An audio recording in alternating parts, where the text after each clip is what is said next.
Why should they listen to you? Well, for one, I made the break what happened to me was I was in AB InBev. I was in a senior role there. I was traveling most weeks. And two small things happened, really small things that made me see the light. One was I was advised by my boss that I would need to travel more to get to the next level. And that would be relocate with the family to go to another country for 2 years and relocate again. And I didn't really want that. I was traveling 2 to 3 days a week as it was. And that made me realize that I can't stay at that company any longer, really. I can dodge the bullet, but eventually I'm going to get offered a job I don't want to take. And that was a shock. And then after that, I remember reading about 2 or 3 weeks later, an article about the startup scene in East London, in Shoreditch. And I thought, wow, those people have got a different outlook to work and life than I have as a corporate person. So I took it upon myself to meet some startups. I met a lovely guy called Johnny Grubin, who's still going now, a very successful company called SoPost. And after coming away from the meeting with Johnny, I thought, so much more invigorating, enjoyable talking to people like Johnny who have got this bright future and they want to, steer their own course. I just thought, I can't stay where I am. I've got to get out of AB InBev.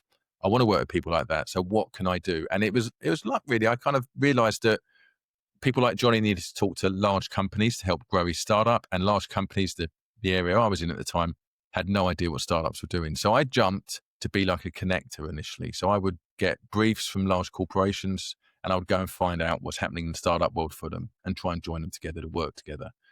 So to be honest, 1 month before I made the jump, I was most likely surviving and not realizing it. Once I was told by my boss I'd have to travel more, I realized I had to reflect and take stock. And then I met Johnny and some other startups 2 weeks later. And then I made the mad, insightful, inspiring decision to jump. And I did. And that was 11 years ago.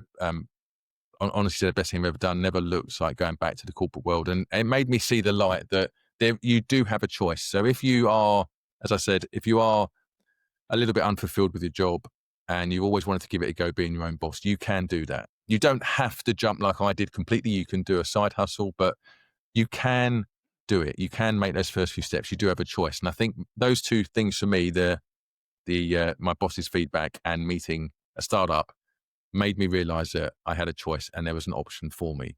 If that hadn't happened, I may still be at AB InBev now, just getting by. And grumpy. Yeah. And a very grumpy person, yeah. So presumably, though, some of the people that we are trying to talk to today are in that comfortable position, and every month the salary comes in and they go on lovely holidays and it's risk-free. Yeah. It sounds like what you're suggesting to them is getting them right out of their comfort zone, taking risks, and it sounds quite dangerous. It does. What would you say to those people who are thinking, I like the sound of what Ken is saying, but it sounds nuts and it does not apply to me? Yeah. Okay. Well, you don't have to take a risk. This is the thing. You don't have to leave your job completely, say goodbye to the package, say goodbye to the title, say goodbye to that safety net and start your own thing overnight. You can do that. Some of my clients have done that, but I would suggest that isn't maybe the right way for everyone.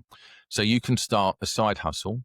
So I have clients now who are in senior positions in large companies who want to either build an app or do something completely different. And they put, say, a Saturday morning or a few hours on a Wednesday or whatever it may be into researching and slowly building this side hustle. They still keep doing their job. They still get that monthly pay. But if that side hustle works, it gets slightly bigger. And then they might want to, say, go down to 4 days a week potentially. Or they might think, I've got to put more time. I'm going to have to leave to focus on the side hustle full time. But that can take as long as is comfortable for an individual person. So you don't have to. The risk is actually thinking, I'm going to research and I'm going to think about starting from working for myself. It's a mental shift. I don't think it's a financial risk if you do a side hustle. I'm not saying give 2 days up and try and do your day job as well. You can find time just to get the ball rolling. And the most important thing is to get the ball rolling. So yes, you are doing something different, but I think the uncomfortable side of it is just changing direction somewhat. Even if you keep your job going, it's that, I'm going to think about this a bit more now. I'm going to think about what I want to do. What research do I need to do? Is anyone else doing it? And it's that I think people find uncomfortable. But once you start moving in that area, I think it actually becomes, it's a nice counter to your day job. It's something you look forward to doing. Lots of my clients really look forward to doing further research, going to events, finding out more about this market they may get involved in with their side hustle. And it keeps them going, actually reinvigorates them. So everything's a risk, but I would argue this can be de-risked by doing it, starting as a side hustle.